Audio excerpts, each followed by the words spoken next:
মৌলারে তুই আমাকে আর এত এইভাবে পথে পথে ঘোরাবি রে মৌলা। ঘুরান্তর ঘুরে পেলাম না তোর সন্ধান। ওরে দয়াল তবু মিলল না সন্ধান। ওরে মৌলা তুই বলে দে তুই কোথায়? তুই সুন্দর রাজমহল এখানে বিরাজমান। এখানে বসে আমি তোর সাধনা করবো। হক মাওলা হক মাওলা।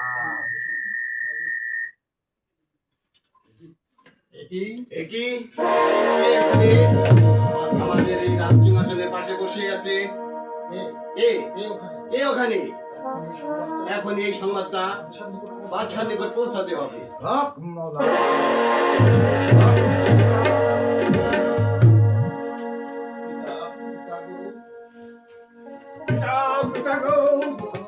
তুমি অনয় বিনয় করে আমাকে বলেছিলে পিতা,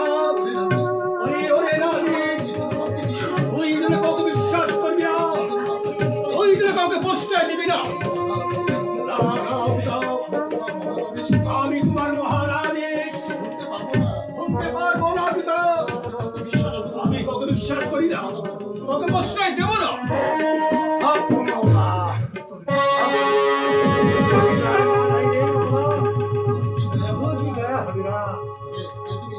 কে তুমি? তুমি আমার প্রাসাদে বসে বসে আছো, জবাব দাও, কই ফেরত দাও।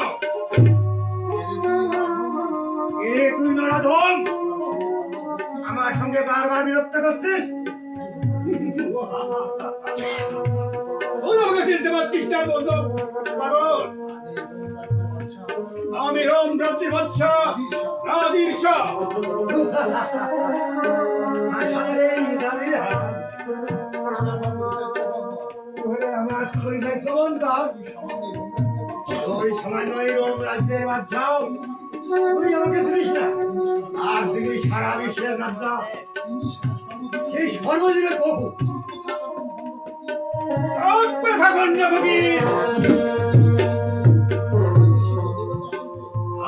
তুমি এসেছো দেবতার সাথে, আমি তোমাকে বিশ্বাস করি না, প্রশ্রয় দেব না।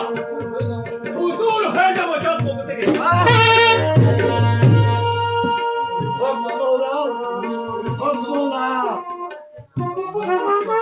আর সহ্য হয় না রে মৌলা, আর সহ্য হয় না।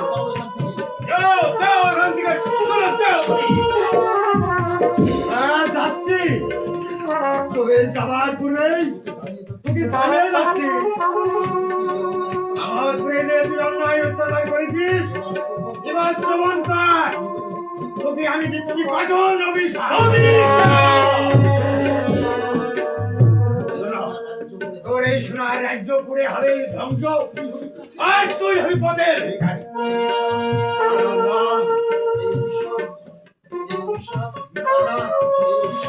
এই অভিশাপ তোর জন্য এসেছে। তুমি আমাকে অভিশাপ দাও। না না না, অভিশাপ দেবো না।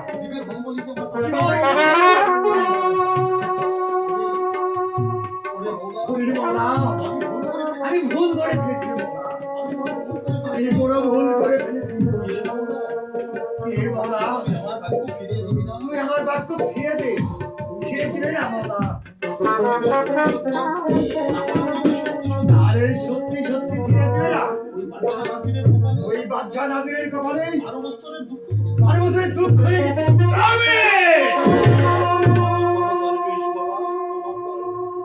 তুমি আমায় ক্ষমা করো দরবেশ বাবা, তুমি আমায় ক্ষমা করো। ক্ষমা নেই, হতভাগা ক্ষমা নেই। এই ভুলের জন্য কঠোর অভিশাপ। হক মাওলা, হক মাওলা, হক মাওলা।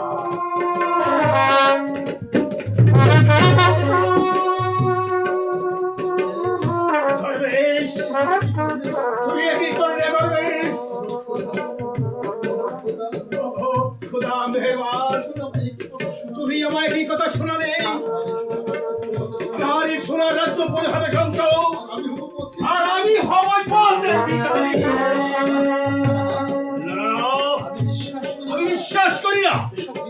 এইসব মিথ্যা, এসব মিথ্যা।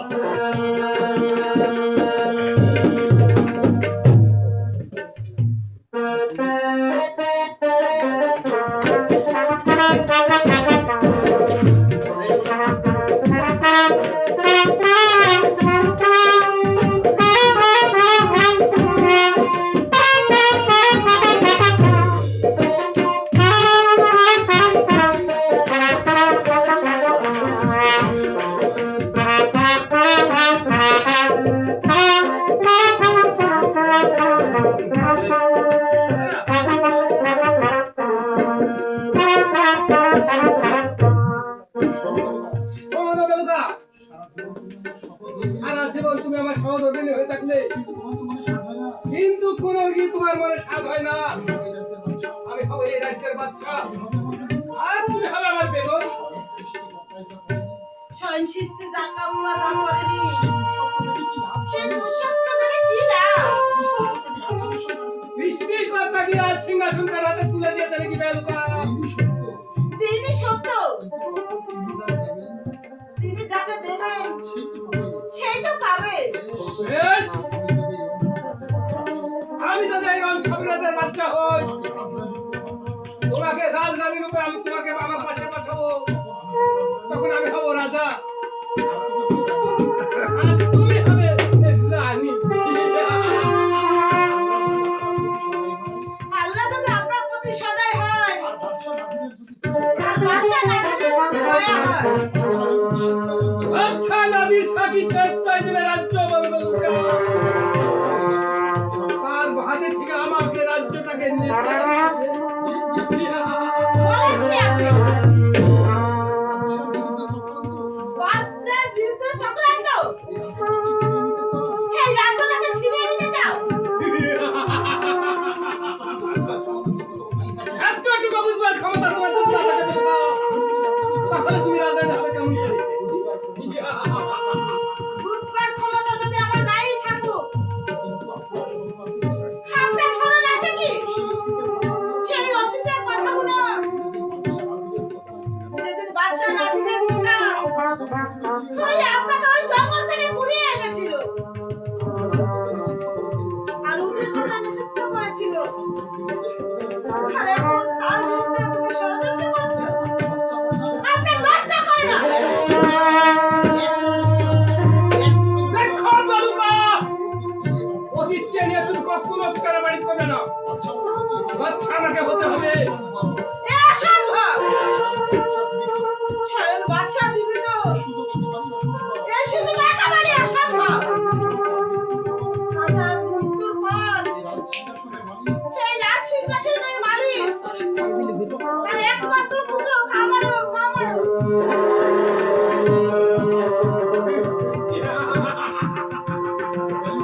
বেলুকা, তুমি একটা পাগল। এর তুমি কখনো বুঝবে না। এই রং সম্রাটের বাচ্চা আমাকে হতেই হবে।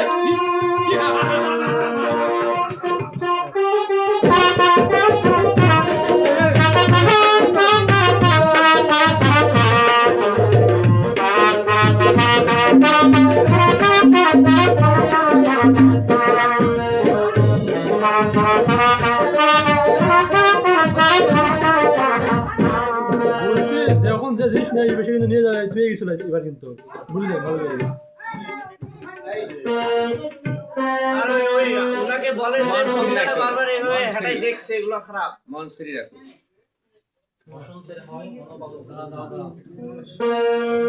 আর যেটা জিনিস নেই বেশি নিয়ে যাবে না আর বেশি ভুলি না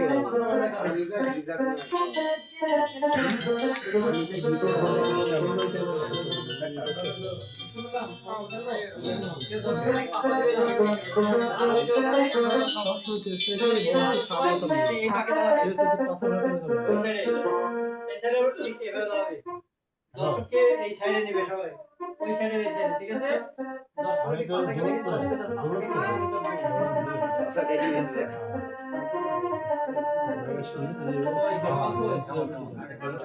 না, আমি কমালে দাম চেক করবো তারপর আগে।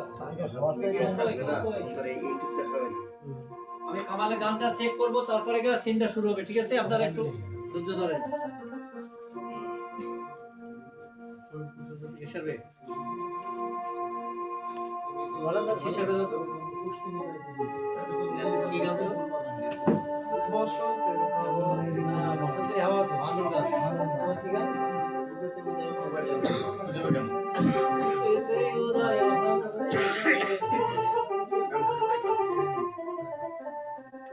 ভালো তো যত